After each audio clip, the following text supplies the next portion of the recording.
So in today's session, we are going to discuss about a concept called as arrays. So what exactly the array? What is the use of array? And how to define the arrays in Salesforce, in Apex programming especially. And how can we deal with the arrays? We'll see practically here. And what are the various drawbacks available inside these arrays? And how can we avoid those drawbacks by using collections also we'll see. So what do you mean by an array basically here? For example, I'm having some memory location. Assume that this is the memory that I have. Inside my system, I'm having some memory. So for example, I'm defining a variable, some integer, customer ID. I have defined the variable here. As soon as whenever you are defining a variable, which is of type integer with the name customer ID, now in order to save the values inside this variable, Salesforce is going to be assigning some amount of memory.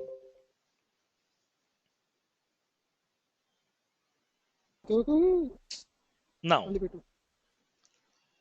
so now when coming to the Salesforce is assigning some required amount of memory. Like for this integer variable, Salesforce is going to be allocating 4 bytes of memory. Assume that this is the 4 bytes of memory has been reserved by the Salesforce here. This is the 4 bytes of memory has been reserved by Salesforce. Now this memory will be pointing to that customer ID variable. So now this memory will be pointing to that customer ID variable here.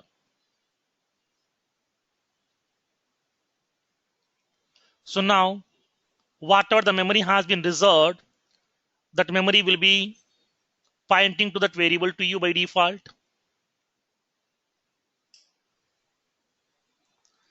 Now, whenever I'm defining a variable inside your Apex programming, by default, Salesforce is going to be assigning 4 bytes of memory. Why? Because its integer data type will be having the fixed size that is 4 bytes. Now, in this particular 4 bytes of memory, what is the default value assigned by the Salesforce here? By default, Salesforce is going to be assigning the value as null. Okay, by default, Salesforce is going to be assigning the value as null inside that 4 bytes of memory. Nothing but it will be storing the default value as null. Suppose, for example, here I'm assigning some value for the variable customer ID equals to some 34001. Now I'm assigning some value for this variable. Nothing but what happened, as soon as whenever you are defining the variable with the name customer ID, it is going to be reserving some amount of memory inside that system. So now inside that application, it is going to be allocating some amount of memory here. Now, as soon as whenever you are going to be assigning some value for this variable, then at that time, whatever the value that you have assigned to this variable, this value is going to be storing inside the memory location reserved for the variable customer ID. For this customer ID, this is the memory location has been reserved. So now this is the memory location has been reserved for the customer ID variable here. Now inside this memory location, it is going to be saving that value 34001. Now, but already it is having the value called as null. Then what about this value? This value will be getting overwritten here. Whatever the previous value is there, that value will be getting overwritten over here. Now this value will be lost. Now in this place, it is going to be storing the value as 34001. Now this value will be getting reside. Now inside my application, I have written some more code here. I have written some lines of code. After writing some code, again, I am going to be assigning some different value here. Customer ID equals to some 560023. Now, this is the value that I have assigned here. Nothing but what happened, variable is same. I'm trying to be storing the different values here. Whenever I'm assigning a new value to this customer ID variable, at that time, what it means, please store this value 560023 inside the memory location reserved for the variable customer ID. Now for this customer ID, this is the memory has been reserved. So at that time, whatever the previous value is available, it is going to be overriding that previous value with a new value by default here. Now the previous value will be getting lost and it is going to be assigning that new value, that is 560023. Nothing but what happened here, when coming to the normal programming languages, inside a variable, at a time we can able to store only one value, not the multiple values here. So now whenever you are trying to be storing the multiple values like a 34001 and the 560023, whenever you are trying to be storing the two values inside a single variable, then automatically the previous value will be getting overridden by the new value here. But my requirement is I want to store multiple values into a single variable. Then how can we store? So at that time, the normal variables are not sufficient to us. Why? Because is for every variable, Salesforce is allocating some amount of memory. Now, whenever you are assigning some value, that value will be storing inside that memory location itself. In future, whenever you are going to be reserving some more amount or some more assigning some more value, at that time, this new value will be overriding that old value.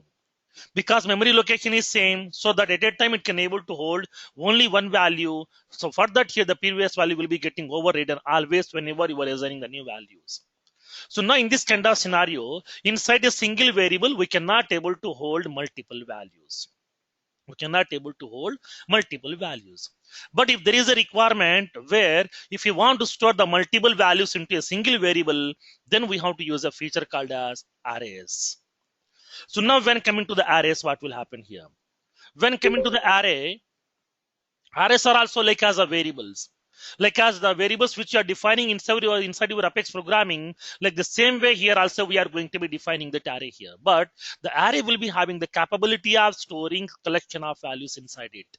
Not only one value, it can able to hold some collection of values also. If you are storing some collection of value, then you can store some different types of values inside an array variable. No.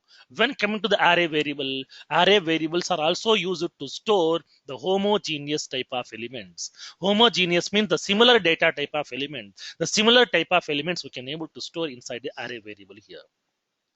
So now when coming to normal variable cannot able to hold the multiple values, but in array variable can able to hold a collection of values inside it, which are of type similar data type.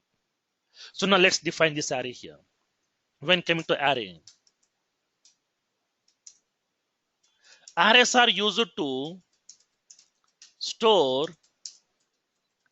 a collection of homogeneous elements.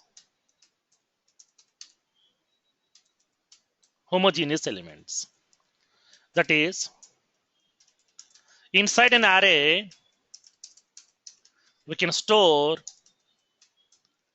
a collection of similar data type elements.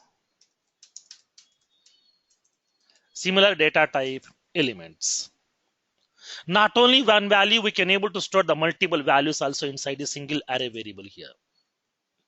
So now when coming to the array variable, how can we store these elements here? How to define this array here?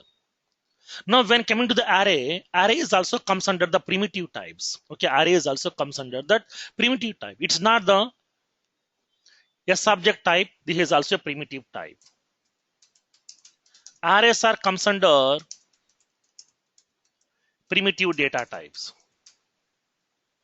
If it is a primitive data type, then what type of memory allocation will be supporting by the array? Primitive data types are going to be supporting the static memory allocation. Nothing but arrays are also supporting the static memory allocation. Arrays are also supporting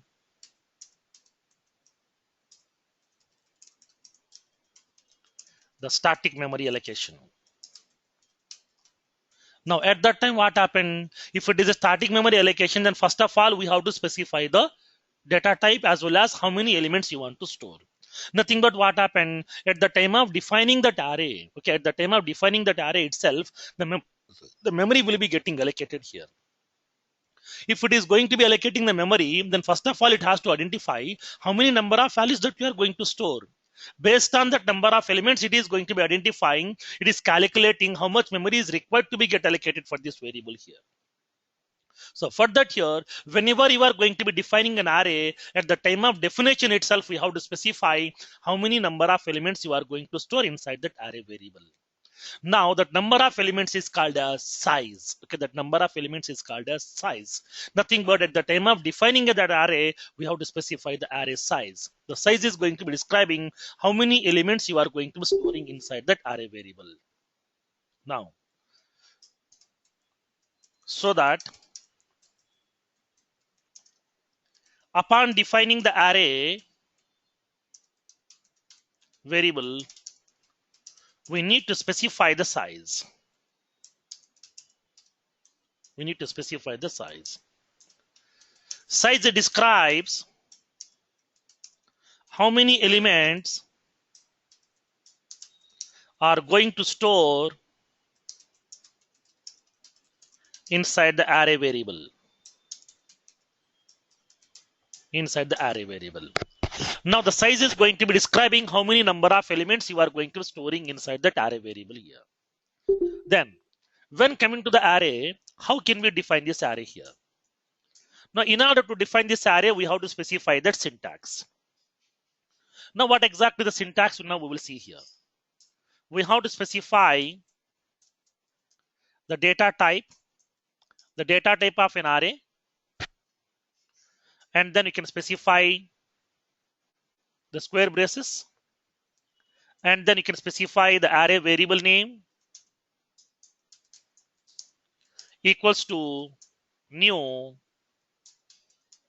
data type, and here we can specify that size. Now this is the definition here. Whenever if you want to define this array, then we need to use this particular syntax. Now what exactly the meaning of this syntax over here? When coming to the data type, the first part is data type. So now this data type is going to be describing what? Now let's see here.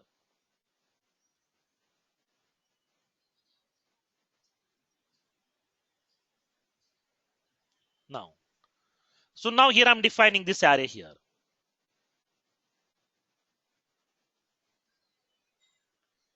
Now this is the array that I'm going to be defining right now.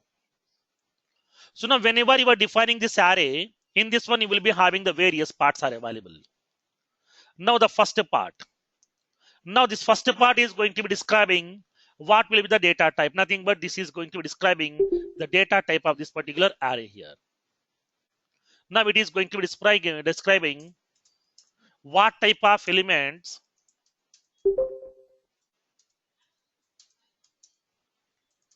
can be acceptable inside the array. What type of elements can be acceptable here? And after that, you will be having one more format. Nothing but this is the braces. Now this braces is indicating what? This braces is called as dimensions. Okay, this is called as dimensions. Now what exactly the dimensions keyword here? What it is indicates to you here? When coming to the dimensions keyword is going to be instructing to the Apex compiler that the user has defined a variable which is an array type. Okay, which is an array type where he is going to be storing some collection of elements, not only one value, he is going to be storing some collection of elements inside that. So now please identify how many number of elements he is going to store and what type of elements he is going to store. Based on that, calculate how much memory is required and please allocate that much of memory for the variable here. So now that will be getting described by the dimensions. When coming to the dimensions keyword is going to be instructing to the Apex compiler to allocate the required amount of memory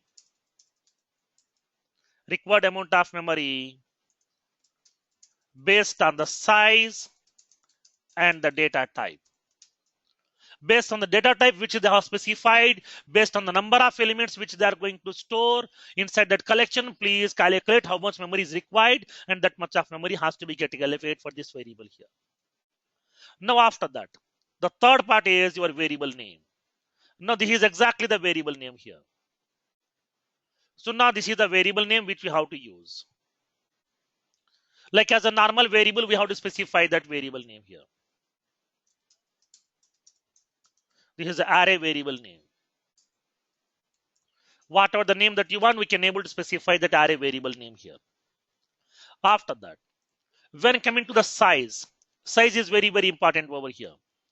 When coming to the size is going to be indicating how many number of elements you are going to be storing inside this collection. So now when coming to the size indicate the number of elements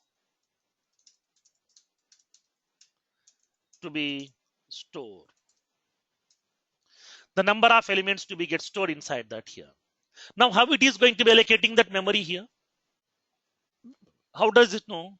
For that one, it is going to be using a data type, nothing but a variable called as new.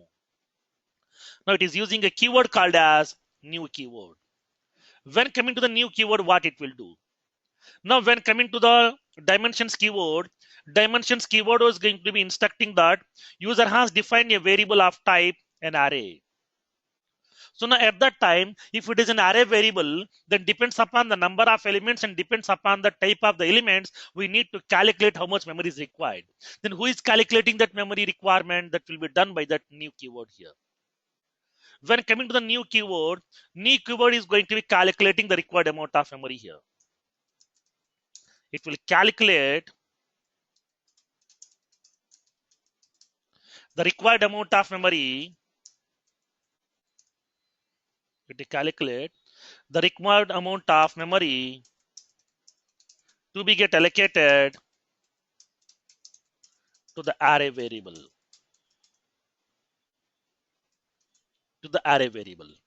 So now these are the various parts available when coming to the array syntax. Now the first part is nothing but, first of all, we have to specify the data type. What type of values that we are going to be storing inside this particular collection? Nothing but the array. Array is nothing but what? Simply like as a collection of elements we can store inside that. But whenever you are storing the elements inside this array, always you have to store the similar type of element, dissimilar type of elements, and the heterogeneous type of elements we cannot able to store inside this array. Array will be purely supporting the homogeneous types of element, nothing but similar data type elements we can able to store. Then how many elements we can store? That will be defined by the size here, decided by the size. Depends upon the size that we have specified, the number of elements will be getting storing inside this array to you here. Now, whenever you are going to be storing some number of elements like as 5 elements or 10 elements of type integer. So now in this case, what happened? Assume that I'm going to be using that array of type in integer here. So at that time, what happened? When coming to the array, we can able to store some 5 integer elements here. For each and every integer element, how many bytes of memory is required? 4 bytes. How many elements you are going to store? 5 elements. Then total how much memory is required? 4 elements into that. For each and every element, 5 bytes. Nothing but totally 4 into 5, 20 bytes of memory is required. That memory will be getting calculated by the new keyword. That memory will be getting assigned to the variable by default here. So now when coming to the array, this is the actual syntax and this is the various parts available inside this particular array here.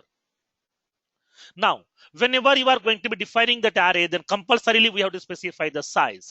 Size is a mandatory option when coming to that Salesforce upon defining an array here. Based on the size only, based on the data type only, it will be identifying how much memory is required. That much of memory will be getting reserved upon defining this array to you here. Now, let's see here. When coming to the array. So now based on the data type, based on the number of elements you have specified, nothing but the size, it is going to be allocating the required amount of memory for this particular array here. So now when coming to the array, okay, when coming to the array, how can we define this array over here? For example, I'm defining an array, integer, customer IDs, new integer. I'm specifying some size as 10. At that time, what happened? This array can hold 10 integer type of element.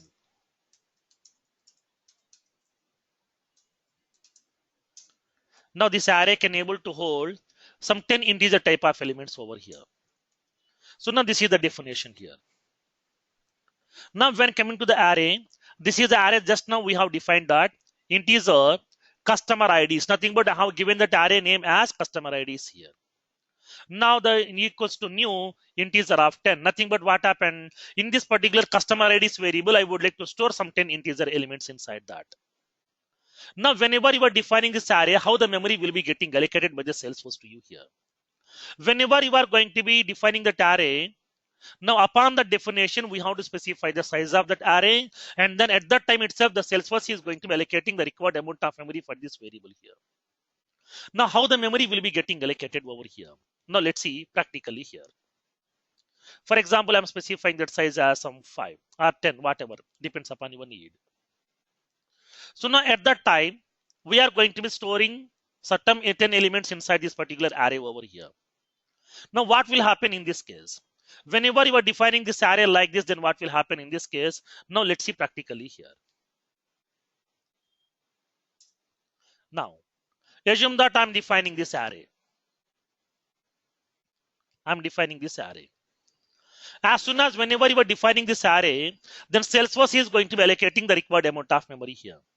Now, how many variables are available? 10 variables. For each and every variable, how much memory is required? 4 bytes of memory. Why? Because is for each and every integer variable, Apex programming is going to be allocating 4 bytes of memory. So totally how much memory is required? 40 bytes of memory is required here.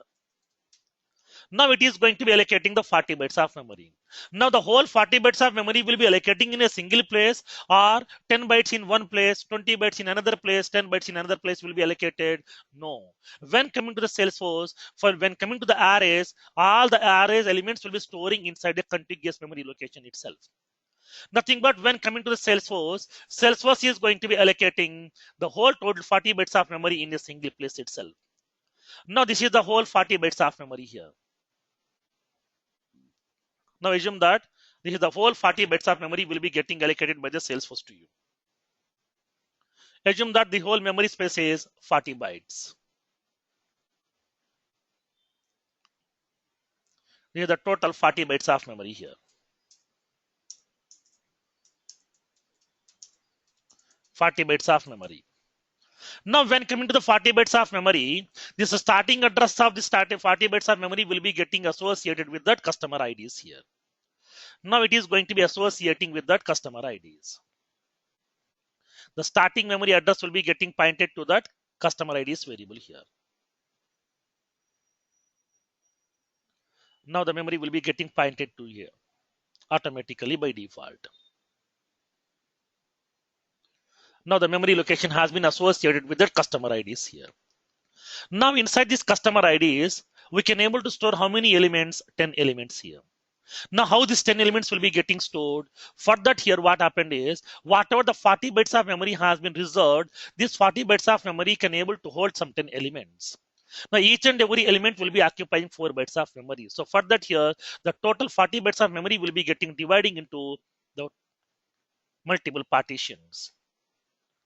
Assume that it is going to be dividing the whole memory space into the 10 partitions over here.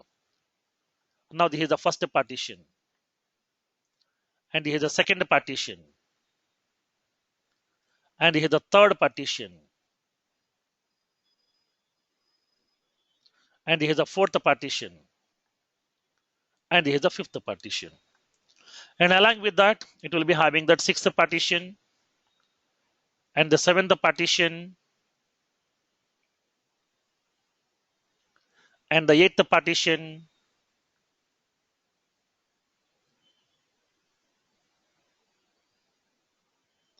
and the ninth partition, and the 10th partition. Totally 10 partitions. Whatever the 40 bytes of memory has been reserved, the whole memory will be dividing into that 10 partitions here. Each and every partition will be having the 4 bytes of memory. Every partition will be occupying the 4 bytes of memory over here. So now inside this, you will be having that 40 bytes of memory is available. The whole 40 bytes of memory will be dividing into the equal partitions. Now this is the 4 bytes of memory. This is the 4 bytes of memory. This is the 4 bytes of memory. This is one more 4 bytes. This is 4 bytes. This is 4 bytes. This is 4 bytes. This is 4 bytes. Each and every partition will be having the 4 bytes of memory is available here. Nothing but the equivalent partitions will be getting available to you. Each and every partition will be having that 4 bytes of memory to you here. Then how can we identify this memory location? This is also belongs to the customer IDs. The second partition is also belongs to the customer IDs. Third partition is also belongs to the customer IDs. Then how can we identify? In order to identify each and every partition, it is going to be allocating one unique identification number called as index. It is allocating one unique identification number called as index here. Now this index will be starting from 0 always. When coming to the array, the index positions will be getting starting from 0. So now when coming to that array, we will be having these partitions are available here. Each partition will be identified by using an index position that is starting from 0. This is the 0th index position. This is the first index position. This is the second index position. This is the third index position. And the fourth one, fifth one, sixth one, seventh one, and the eighth one, and the ninth one. Nothing but the indexes positions will be starting from always 0. Nothing but when coming to the array elements will be storing inside that contiguous memory location. Nothing but continuously all the elements will be getting stored inside that. Nothing but it means all the elements will be storing inside a single location so that the whole memory will be allocating in a single place itself. Not like as 10 bytes of memory in one place, 20 bytes of memory in different place, 10 bytes of memory in different place. Not like that. The whole 40 bytes of memory will be allocating in a single place itself. Now, so for that here, in order to identify each and every partition, Salesforce is going to be allocating one unique identification number that is called as indexes. Now this index position will be starting from 0 always, so that we are having the index position from 0 to 9. Now, in order to identify each and every partition, we have to use that customer IDs, and along with that, you have to use that partitions as well here. Now, if you want to identify this particular partition, the 0th partition, then we have to use that particular name over here. Now we have to use that name. Then how can we identify? We have to specify the array variable name. And along with that, we have to specify that index position. We have to use this particular format over here. Now, the first element here, nothing but this element will be available. Customer ID is of 0. And the second element here. Now the second element will be customer IDs of 1. And the third element here.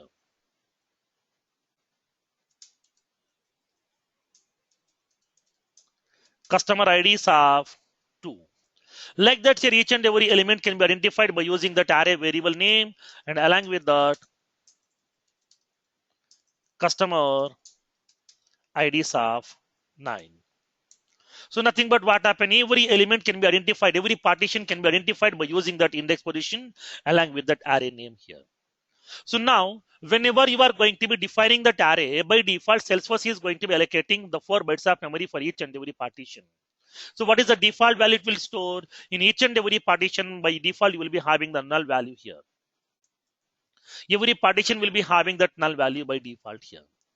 Now in this kind of scenario here, how can we store some values? I want to store my own values here instead of storing that null values here. Then how can we store your own values inside these partitions here? Now for that, if you want to store some value inside this first partition, nothing but the 0th partition, then first of all, we have to identify this location. Now what is this location? This location belongs to an array. What is that array? Customer IDs. In this customer IDs here, it will be having so much memory location. Nothing but this whole space is nothing but the memory location for this array here. At that time, how can we identify this particular first partition? This partition will be having the index position called as a 0. Nothing but we have to use customer IDs of 0, which will be pointing to this particular location here. Customer IDs of 1, that will be pointing to this particular location here. Customer IDs of 2, it is pointing to this particular location. Nothing but the third element. Now customer IDs of 3, nothing but the fourth element will be getting pointed out here. So now in this kind of scenario, in order to assign some values inside these particular variables, the first of all, we have to use that index position. We have to locate that particular index position over here. Now for that, then how can we assign the value for these variables here? Now let's see. I would like to assign that value. Assign the values to the array. So now for that here, if you want to assign some value for this variable here, then how can we assign? Now I want to store some values in that 0th position. So for that one, we have to use customer IDs of 0. Then how can we assign the value? By using assignment operator. What is the value that you want to assign? You can assign whatever the value that you want. I'm assigning the value as some 1000. Okay, I'm assigning the value as some 1000. Whenever you are assigning the value as 1000, then automatically now this memory location will be getting overriding that old value with a new value by default here. Whatever the null value is available, that null value will gone. It is going to be storing that new value which you have assigned to for this particular memory location that will be getting stored here. That value 1000 will be getting stored inside that. Now, if you want to store some more value here, nothing but for the second position, customer IDs of 1, then you can specify that 234. Customer IDs of 2, we can assign some value 456. Customer IDs of some 3, I'm assigning some value 120. Like that here, we can able to assign the value for each and every partition which we have inside this array here. Nothing but whenever if you are going to be assigning some value, then we have to use that array name and align with the index position. Why? Because if you are going to be assigning the value directly to the array variable name, then at that time it cannot able to understand in which partition do we need to store this value here. So for that, along with that array name, we have to indicate in which partition, in which position you would like to store this value here. So for that, we have to specify the index positions also. Okay, we have to specify that index positions also here. Now for that, we are going to be using that index positions. Let's assume that I have stored some values inside that. Assume that I have stored some values inside that. Now I'm storing some value. Inside the second partition, nothing but the first index position, I have stored that value 234. After that 456. After that 120. After that 30. After that 2000. And then 4567. And then 234. And we have stored some 12,000. And then I'm storing some 98. These are the values that I have stored inside this particular memory locations here.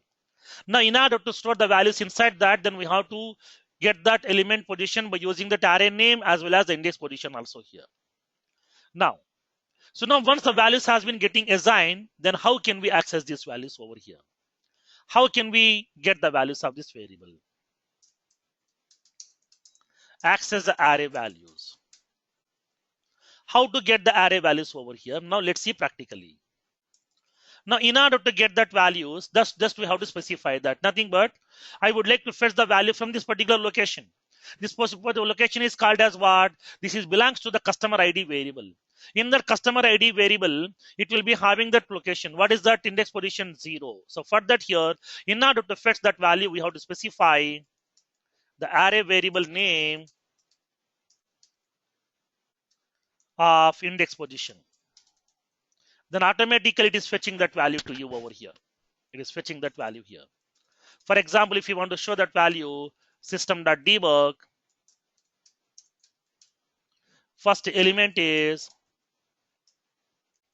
I want to show the customer IDs of 0. That's it. If you want to show the second element, we can able to use system.debug.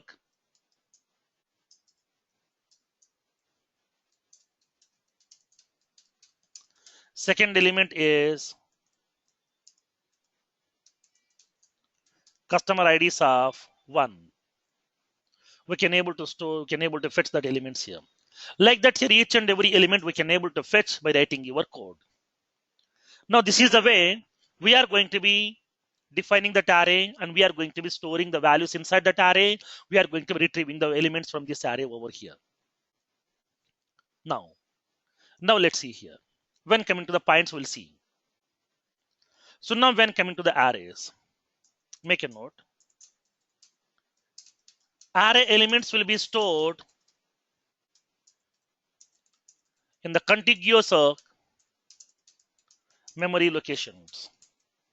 contiguous memory locations. That is, the whole array memory will be allocated in a single space, in a single place. And then the whole memory will be divided into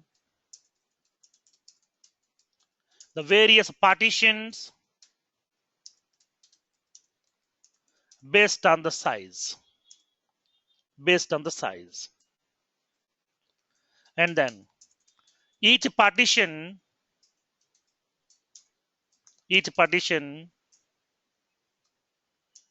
is used to store an element. Each partition is used to store an element of the specified data type.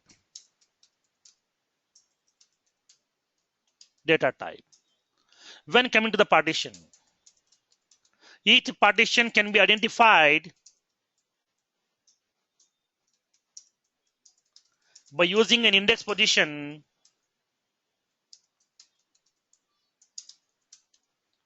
starting from 0.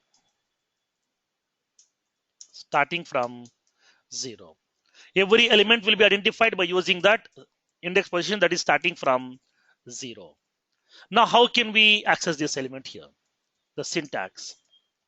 Now, the array variable name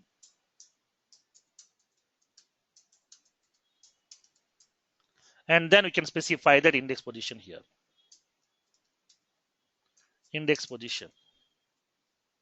This is the element here. So now whenever if you want to assign the value here, assigning the values to the array. For that we have to use that syntax. Array variable name and the index position equals to some value which you want to assign. If you want to get the value here, accessing the array elements. So for that here we have to use the simple syntax, that is array variable name and then index position. Simple. So now these are the various fundamental building blocks for your array here. Now when coming to the arrays, only the primitive type of elements can be stored inside the array? No. Not only the primitive types, we can able to store that S object types also here. Now let's see here. For example, we can able to store string type of elements also. String, some country names equals to new string. I would like to store some 10 country names over here. Now in this kind of scenario, this array will be storing the string type of elements here. This array will store 10 elements of type string. And then I'm using that ID. Okay, ID. Now record IDs. New ID of size 5. Now in this case, what happened? This array can able to store 5 record IDs. 5 record IDs. Each and every record IDs will be having some 18 characters. Each record ID will be having some 18 characters over here. And for example, if I'm going to be storing some value like some double. Now at that time, I would like to store some value here. Like as I would like to store annual revenues. So for that here, I'm using that new double of some 20, where it can able to store This array can able to store 20 elements of type double. Along with that, we can able to store a subject type also here. I'm defining account. Now account records equals to new account of size some 10. Now in this case, what happened here? This array can able to store 10 account records. 10 account records. Now in this case, each record will have different type of values. Like ID of the array, nothing but the ID of the record, name of the record, name of the account, rating value, industry, type value, annual revenue, active status, etc. Now the whole values will be treated as a single element, and then like that 10 elements we can able to store. And the contact records equals to new contact of some 5. Now at that time it can store some 5 contact records. Now this array can able to store 5 contact records. And if you want to store your custom object information, position underscore underscore C, position elements, nothing but position records, new position. I want to store some 10 records here. Now at that time, this array can able to store 10 position records.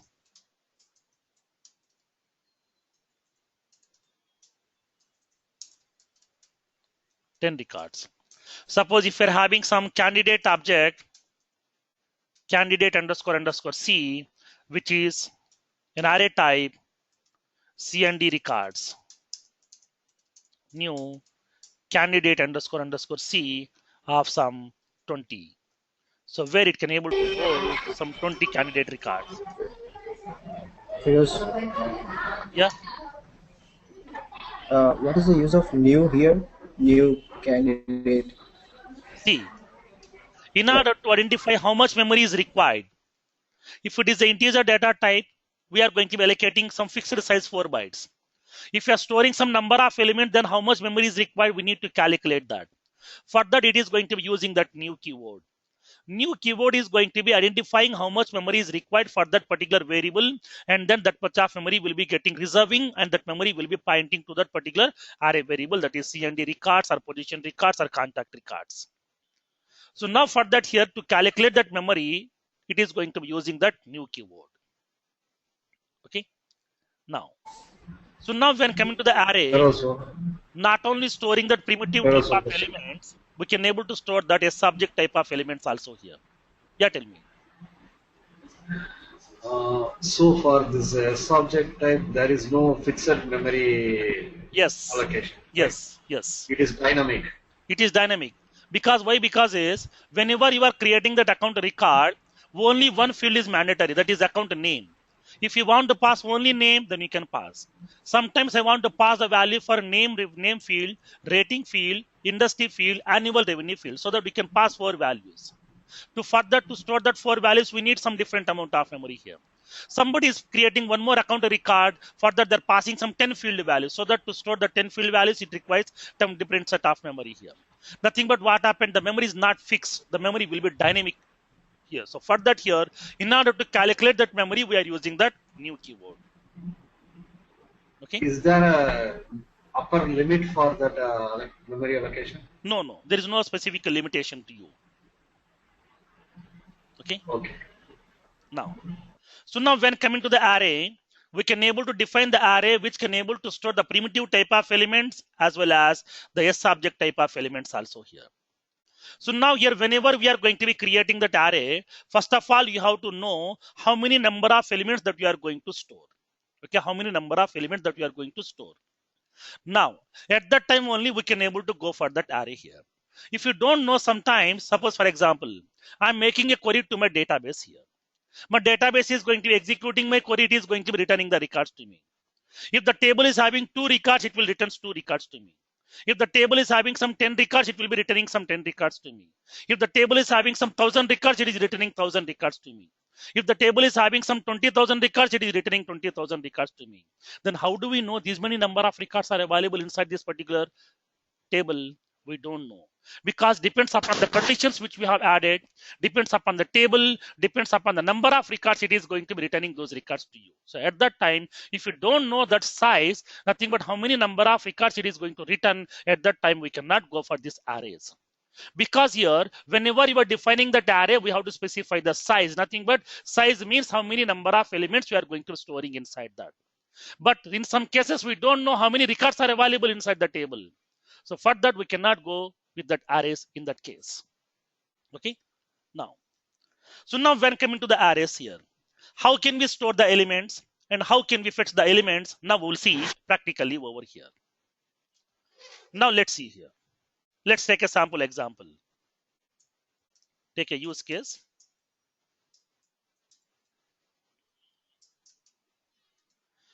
Define an array of size 10 elements of integer type and store the element values. Store the element values and display the element values also.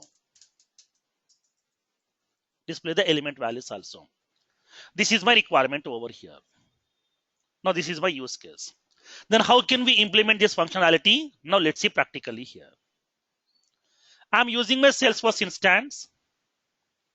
Go to the developer console.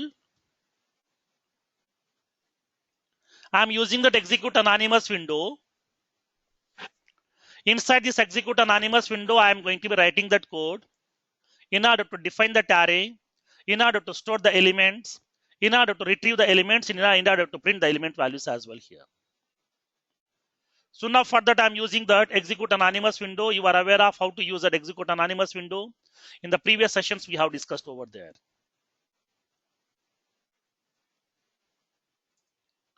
Now this is my requirement over here. Then how can we define this array here? I'm defining that array here.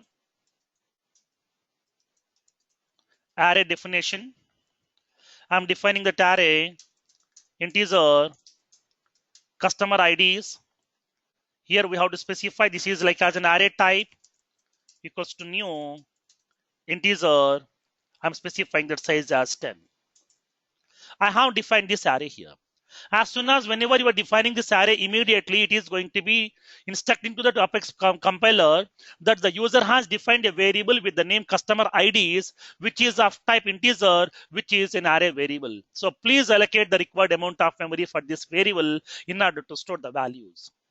Now at that time, the new keyword will be coming to the picture. It is going to be identifying what type of variable, nothing but what is the data type for this particular array, and then what is the number of size, nothing but number of elements inside that array. Now what is the size of this array? Based on that, it is going to be identifying the required amount of memory here. For each and every integer variable, 4 bytes and totally 10 elements, so that 4 into 10, 40 bytes of memory will be getting allocated by default here. So now, when coming to this arrays here, I have defined this array right now. When coming to the array, I would like to display the elements over here. How to display the elements? Now let's see here. Display the array elements. What values has been stored inside this array elements by default? I would like to show you here. System.debug. First element value is, I want to show that. How can we access that element here? We have to specify customer IDs of 0.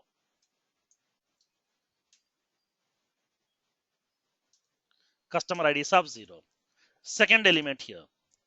System.debug. Second element value is I'm displaying that element here.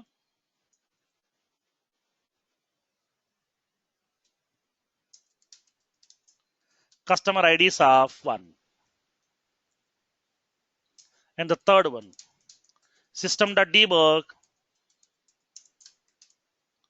third element value is customer IDs of 2.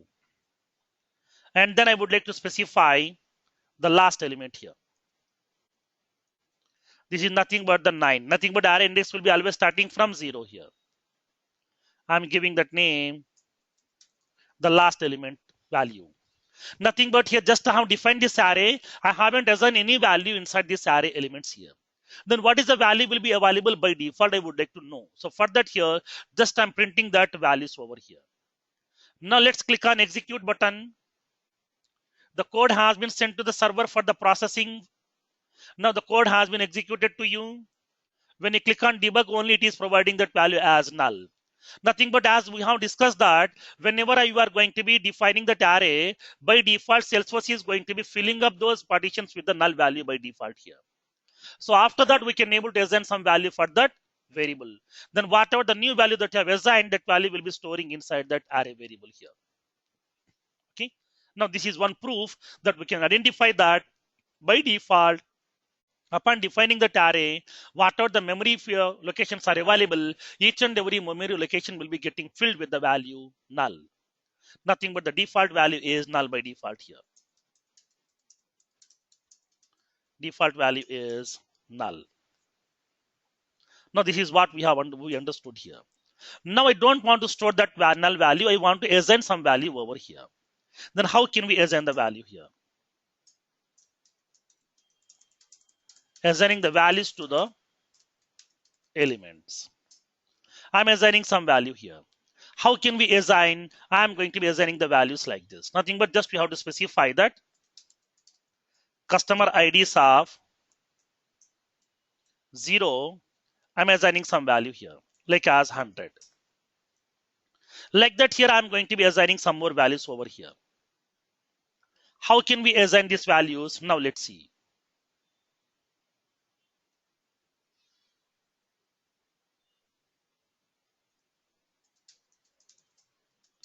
Customer IDs of, I'm going to be specifying some values over here. Now customer IDs of 1. I'm assigning the value some 234. Customer IDs of 2. I'm assigning some value 2345. Customer IDs of 3. I'm going to be assigning some value 200. Customer IDs of 4. I'm assigning the value 4500. Customer IDs of some 5. I'm assigning the value some 10,000. Now assume that these are the 6 elements here. I'm going to be assigning some value. Now these are the 6 elements for which I'm going to be assigning the value from 0 to 5. Now let's assign these values over here. I'm assigning the value for this variable. What are the variables that we have defined for these variables? I'm assigning these values here. Then how can we get the value here? Now access the array elements. In order to get that value, I'm going to be using that system.debug statement over here. Okay, I'm using that system.debug statement. Then how can we use this system.debug statement? Now let's see practically here.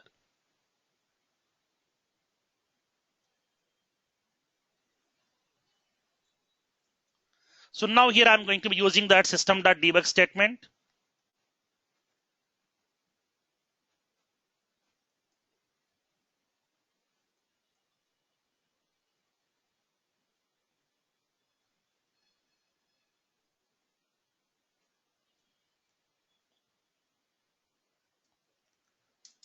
I'm using that system.debug of the array element. Nothing but the element value here. First element is I want to display that element here. So this is the first element. The second element here. Second element is I want to display that second element value here.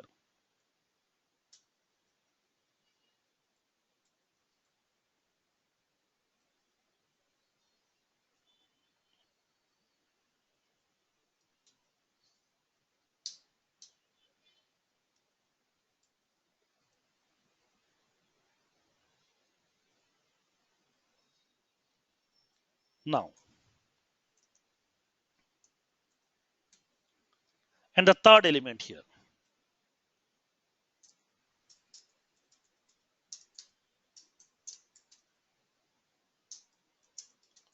Third element is I want to display that element. And here the fourth element.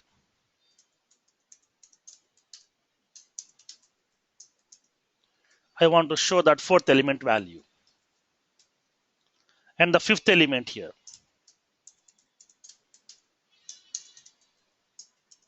I want to show that fifth element value here. And I'm displaying the sixth element value here.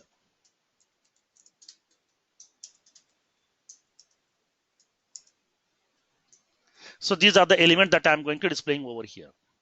Now, in order to access that element directly, we can able to use that array variable name, and then we have to specify that index position. So now here I'm going to be accessing each and every element of this array. Now totally I'm having that 6 elements are there. All the 6 elements values I'm going to fetching right now over here. So for that we have to specify the message which you want to print along with that particular element value. And then we have to specify that array name and then along with that index position based on which we can able to fetch the element value over here. Now let's execute this code. Now it is going to be assigning the value. It is printing that value to you by default here.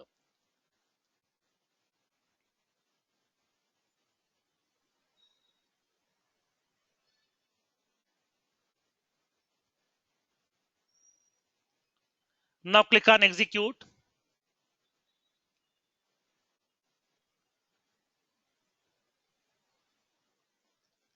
Now it is giving that message expecting a semicolon found customer IDs.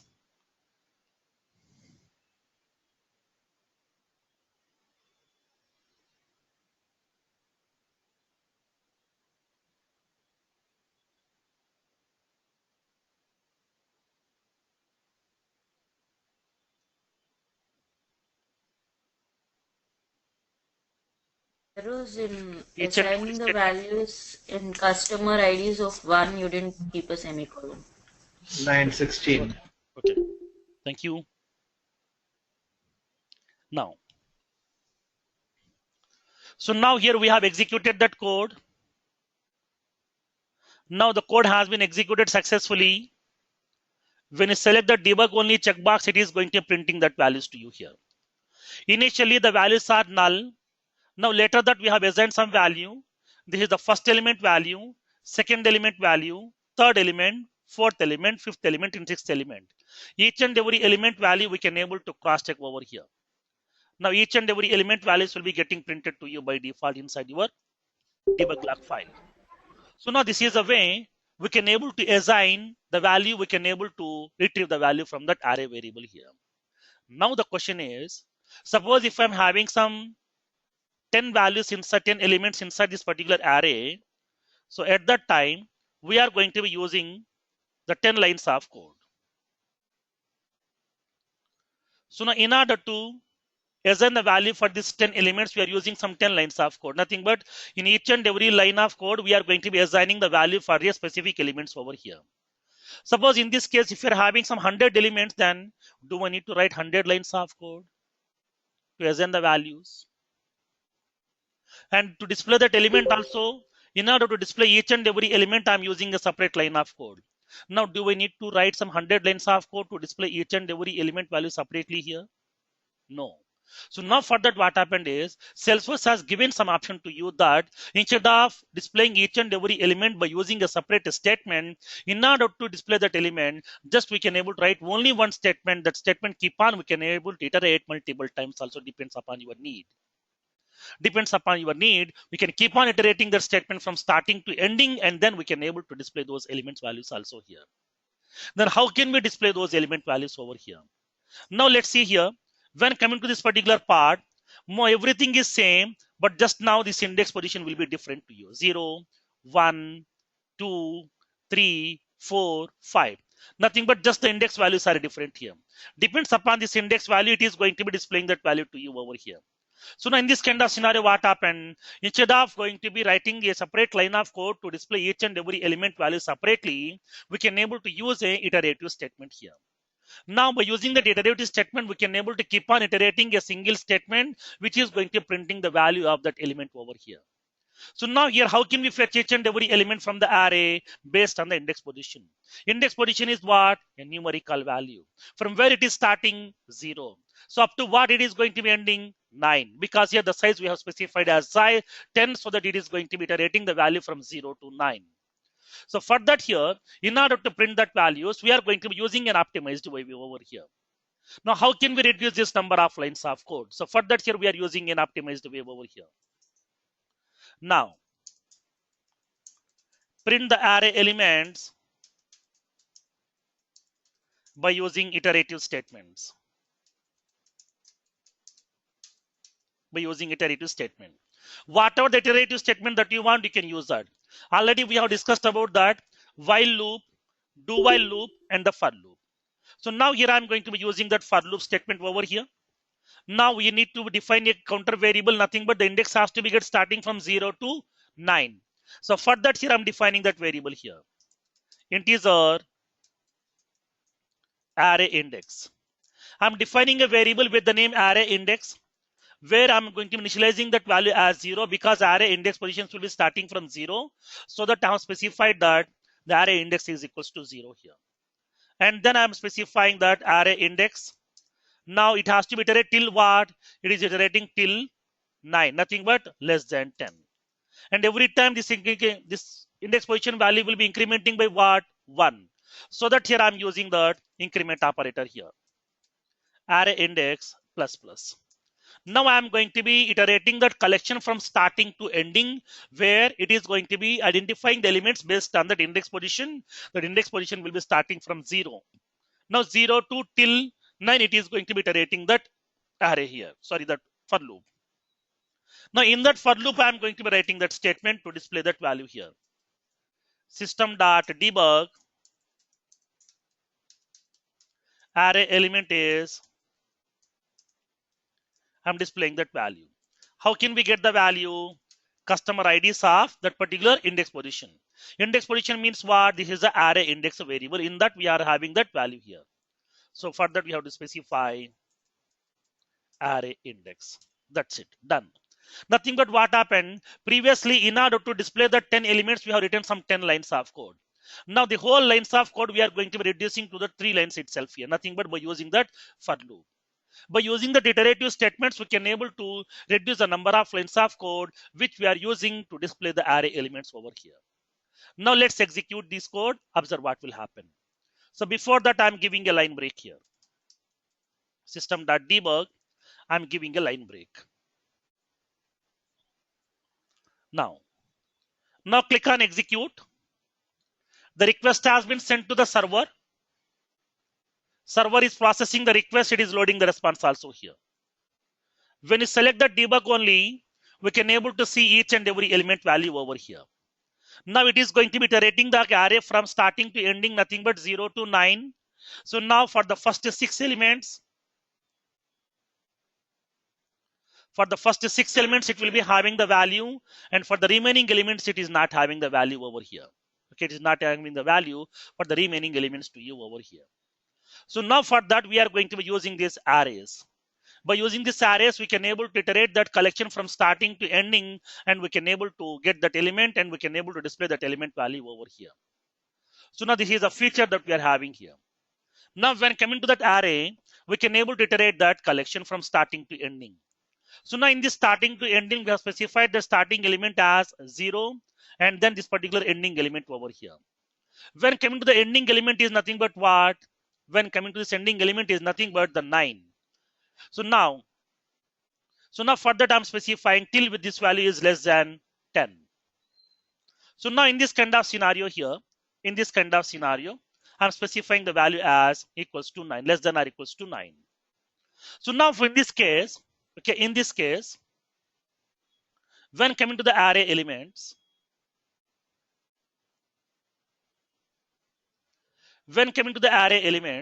instead of hard coding this value, we can able to specify the size also here. Suppose if you want to get what is the size of an array, we are having a ready-made method called as size method here. Now we can able to use that size method over here. Let's see.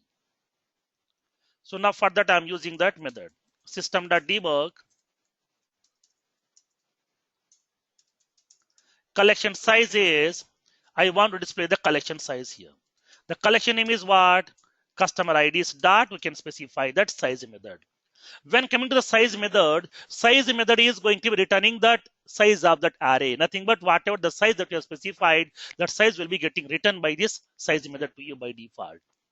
Now let's execute this code, observe what will happen in this case.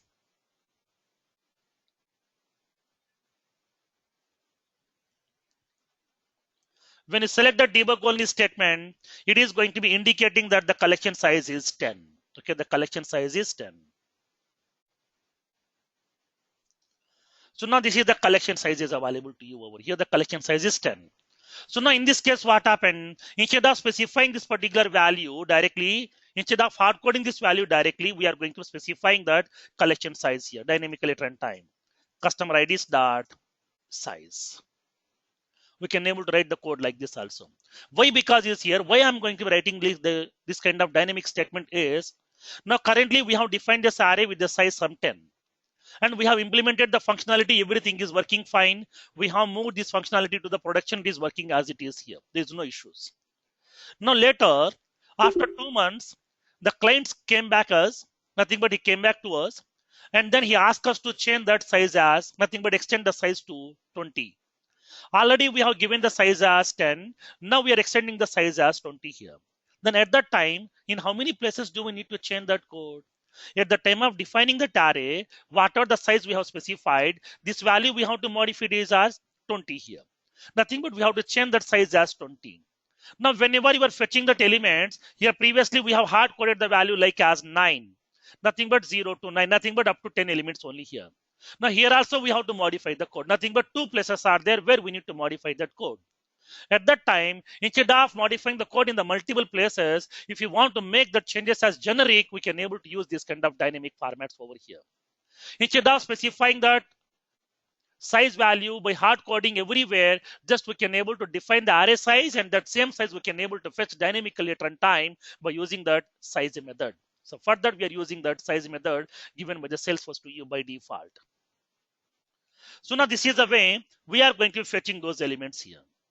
Now, whenever you are fetching these elements, then Salesforce is providing one more option to you here. In the previous sessions, we have discussed about the for loops as well here. When coming to the for loops, we have one more type of for loop is available that is called as enhanced for loop. So what exactly the enhanced for loop? What is the use of this enhanced for loop? How to use this enhanced for loop? How can we iterate the collection from starting to ending? Now we'll see practically over here.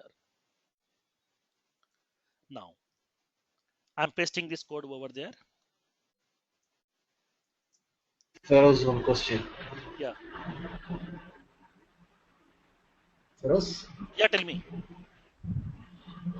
So when you specify the array size, the index is one number less than it, right? So yes. Should we say array size -1? Array size? -1 for index.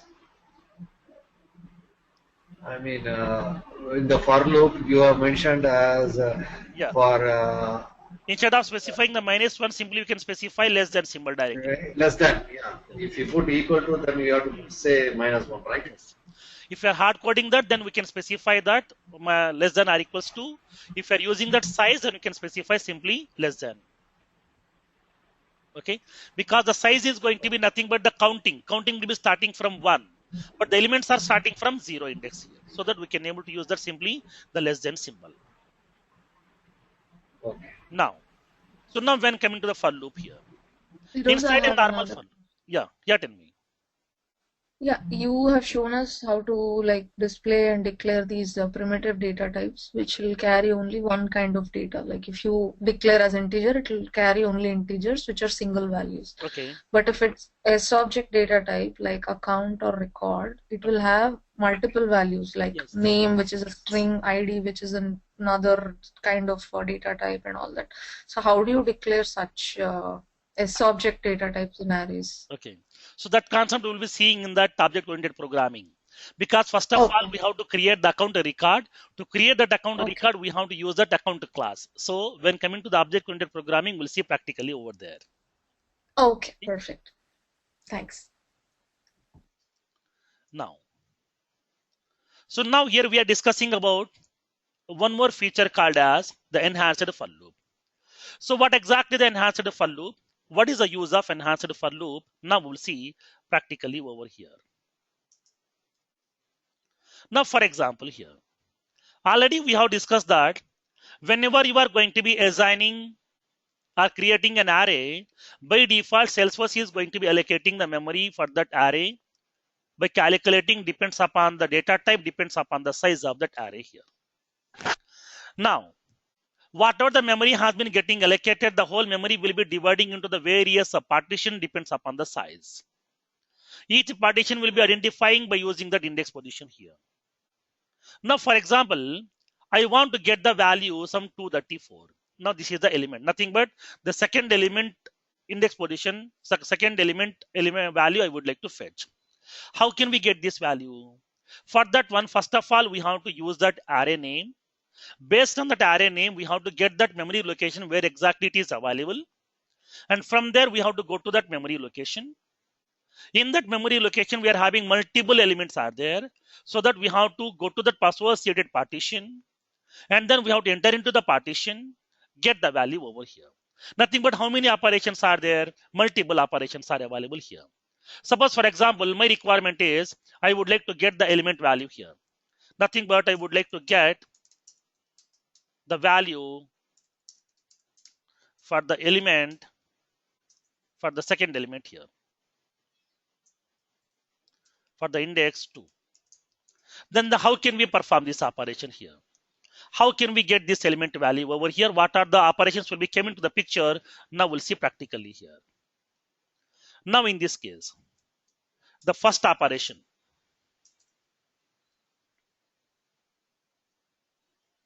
in order to get the element, we are having that multiple operations are there. The first operation is we have to get the array name and get the memory location address. So now we have to get the memory location address. Based on that address, we have to locate that memory here. Locate the memory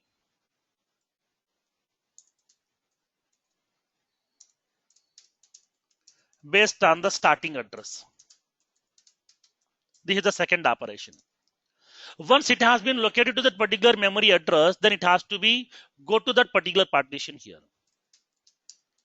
Locate to the required partition based on the index. Once you locate that particular partition, enter into the partition. Went into the partition to read the value. Once you enter into the partition, we can able to get the value here. We can able to get the value. Nothing but what happened, in order to get a single value, how many operations are happening internally Salesforce? 5 operations. First of all, we have to get that array name based on which you would like to fetch the element value. And then that array variable will be pointing to a memory location, so that we have to get the starting memory address. Nothing but this is the starting memory address is there. Now, based on that memory address, go to this memory address, locate that memory address here. After that, go to the required partition, enter into the partition and get the value. Nothing but what happened, 5 operations are there. Nothing but in order to get a single value, it is performing 5 operations internally here.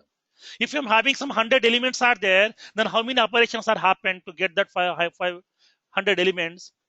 100 into 5, totally 500 operations are happening. If I'm having some 1000 elements are there inside my array, it is performing 5000 operations to here. In order to get each and every element value, it is going to performing 5 operations internally. If the number of elements are keep on increasing, automatically the number of operations are also will be getting keep on increasing. So at that time, what happen? It is going to be taking more time, which is going to be degrading the performance of your application.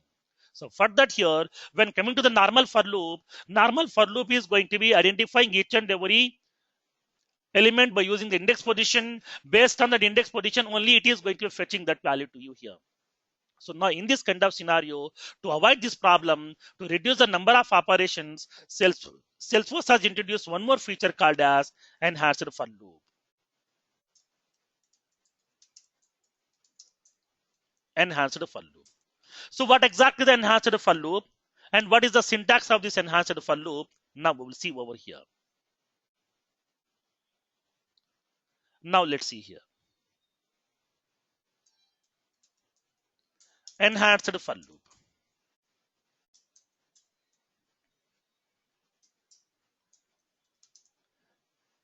This iterative statement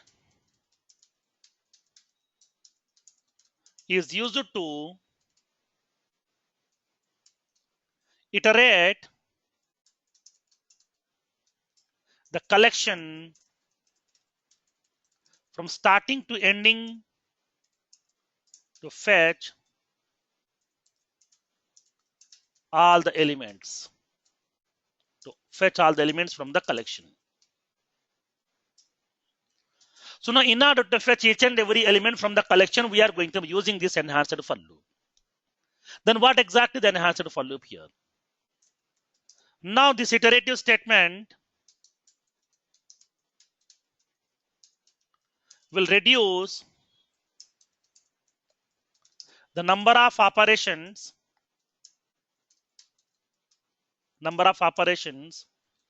happened during fetching the elements here or during retrieving the elements.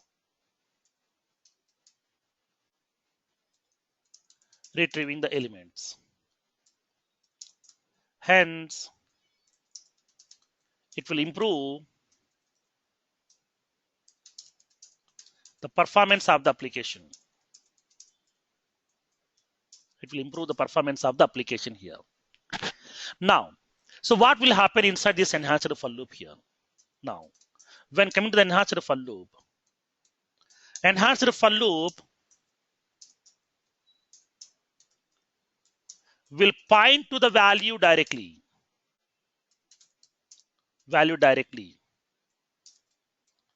Instead of pointing the value based on index. There is no concept of indexes over here. Okay, there is no concept of indexes over here. Now, instead of pointing the value based on index position, it is going to be pointing to the value directly over here. Now, whatever the values are available inside this collection, it is fetching all those element values over here directly here. So at that time, what happens? If you want to get any element value, then get that element name. Based on the element name, we can able to fetch the element value directly here. Nothing but 2 operations are available to you in order to fetch an element value here.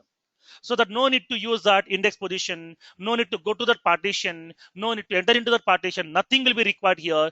Directly only 2 steps. One is get the array name, get the value, that's it.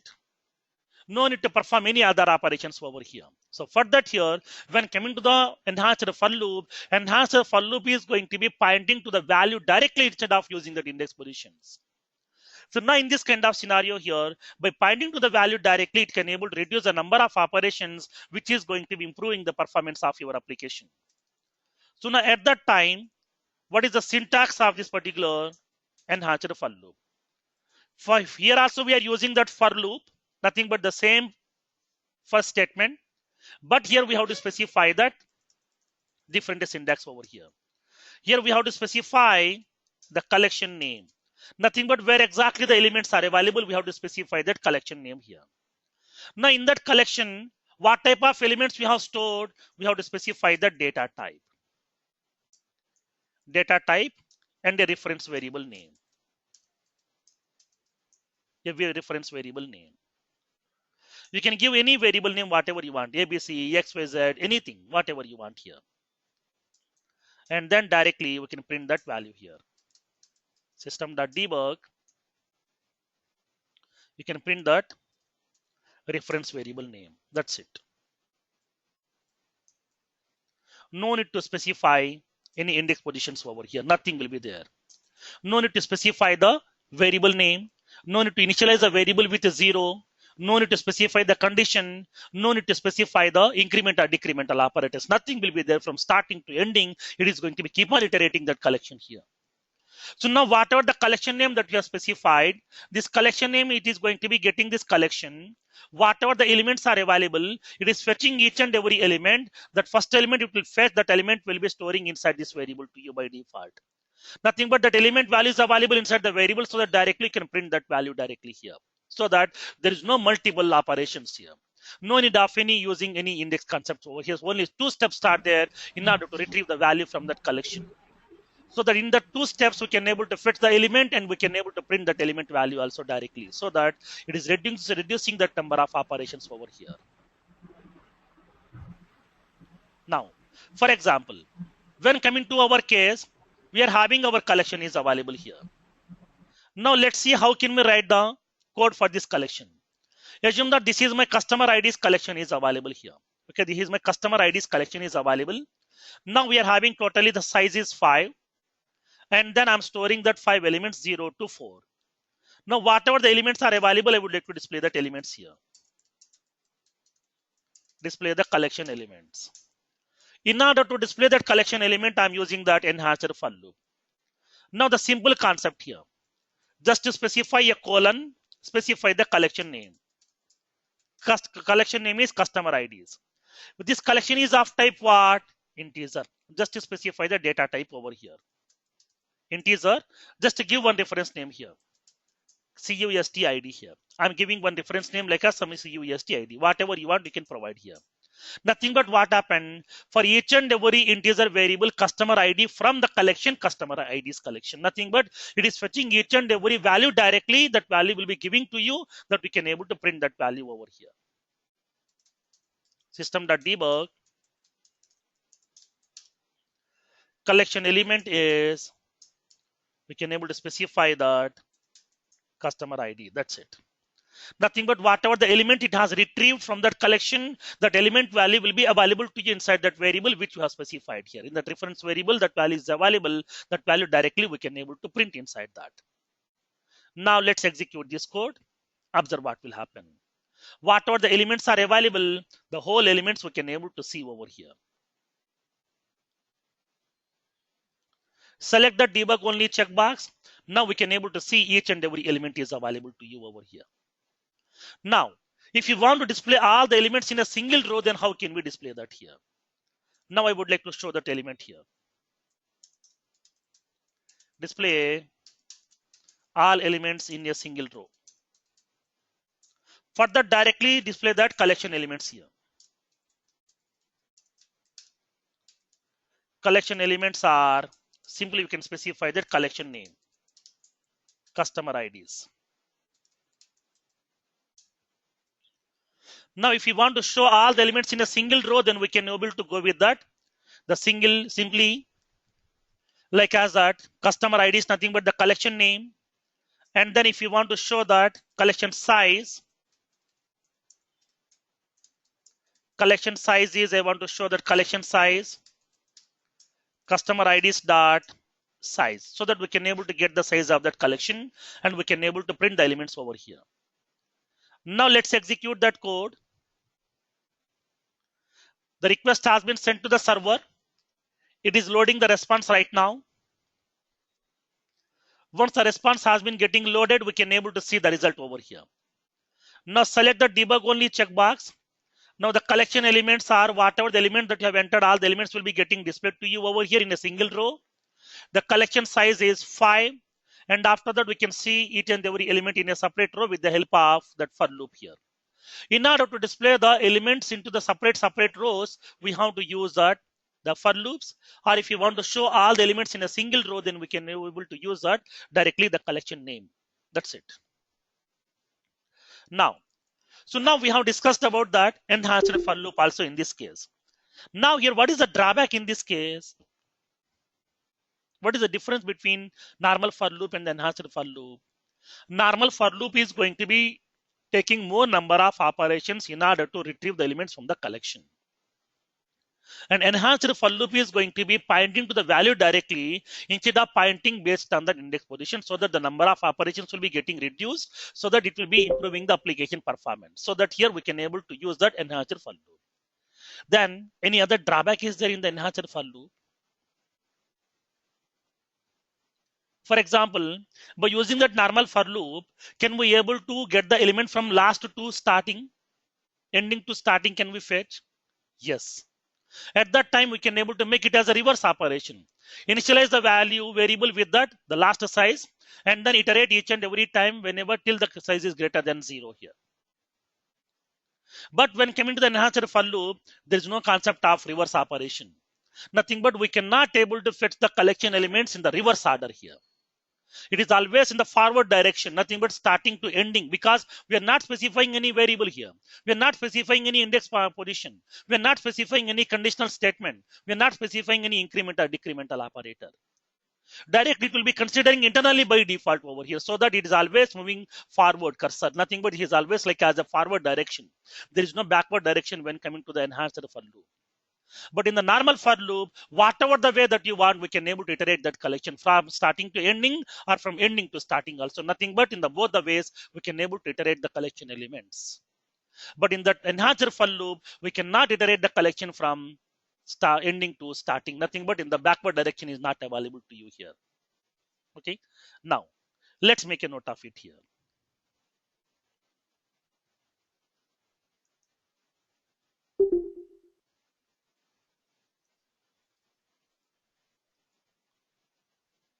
Now I'm placing this code.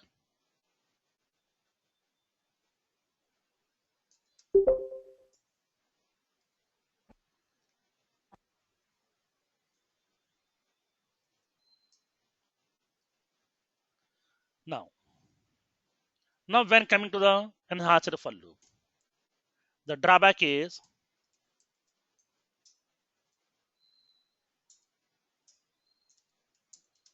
by using enhanced for loop,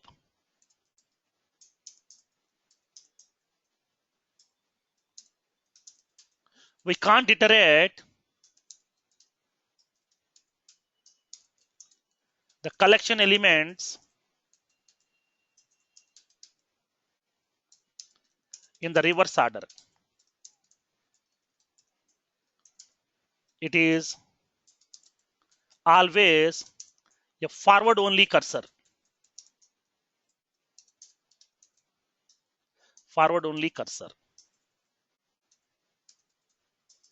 Where it is going to be iterating the collection element from starting to ending, not from ending to starting here. There is no concept of reverse order when coming to the enhanced for loop. And the next one. Let's see here. So now as of now, we have defined that array. We have assigned that values. We have displayed that array elements also here. Now in this case,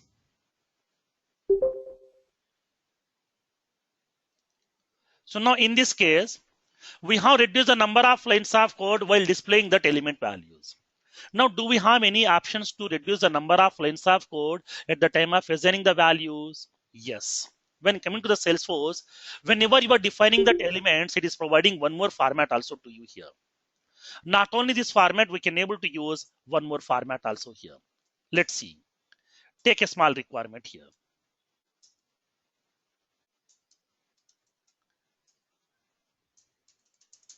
Write an Apex program to define an array.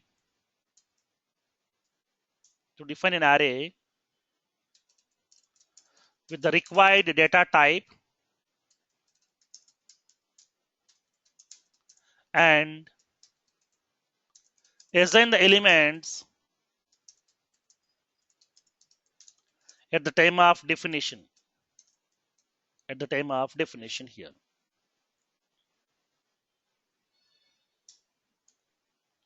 Now this is my requirement here.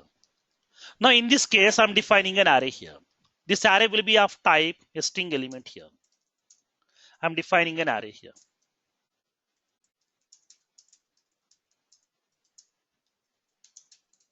Of type string. I'm defining an array, string array, country names equals to new string. I'm defining this array here. Now generally what we can do, we are specifying some size as some 5. Now instead of specifying the size as 5, at the time of definition itself we can able to assign the value here. Here we can say able to specify that value. What values you want to specify, you can assign. Now I'm assigning that string value that is like as India. I'm assigning some USA. I'm assigning some Middle East. I'm assigning some UK. And then I'm assigning some Australia. And I'm assigning some Japan. And I'm assigning some China here. These are the elements that I have stored inside this collection.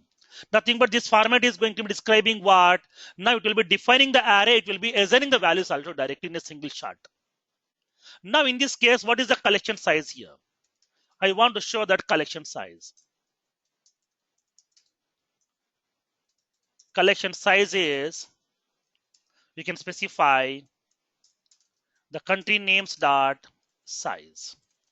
Nothing but what happened in a single line itself, we have defined the array and we have stored the values also inside this array itself here. Nothing but at the time of defining that array itself, we can able to assign the value. So at that time, depends upon the number of elements that you have stored inside that collection, it is going to be defining that array size over here. I have stored some elements like as 1, 2, 3, 4, 5, 6, 7. Totally 7 elements I have stored. So now automatically it is defining that array of the size 7. Now I want to show that collection size here. Now click on the execute button. The request has been sent to the server. It is producing the result to you. When you select the debug only checkbox, it is giving that collection size as 7. Nothing but the array has been defined with the size 7. And then the array elements are also has been assigned to you here. Now if you want to see the collection elements here, display system.debug. Now I want to display that collection elements here. Print the collection elements. I'm using that enhancer for loop for each and every string country from the collection country names. Now from now onwards, we are purely using that enhancer for loop only. I'm not going to be encouraging you to use that for loop because which is going to be improving, it is going to decreasing the performance of your application. So for that here always it is recommended to have, it is recommended to use that the enhancer for loop inside your application programming always in the entire Apex programming. Because why? Because is here when coming to that application development, once you are done with your application development, then it will be moving to that code review. Whatever the code that you are written to implement your functionality, that code will be reviewing by your technical lead or your peer person, nothing but the team members inside your organization.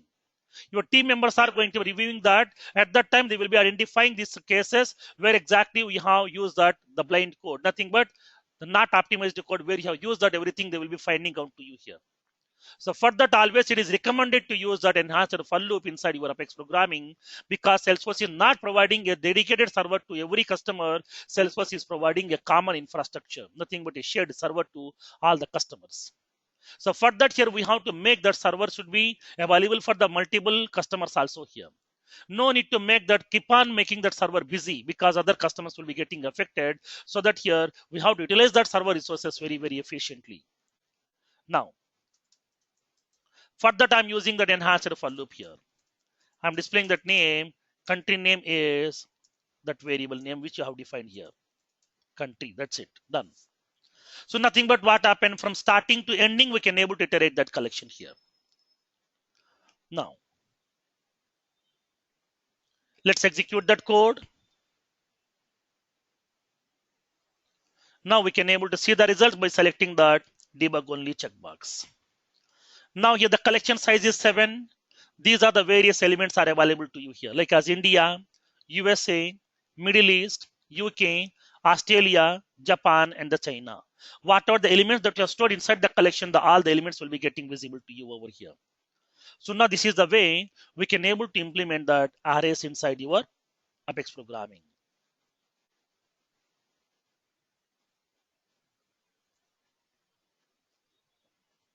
Clear?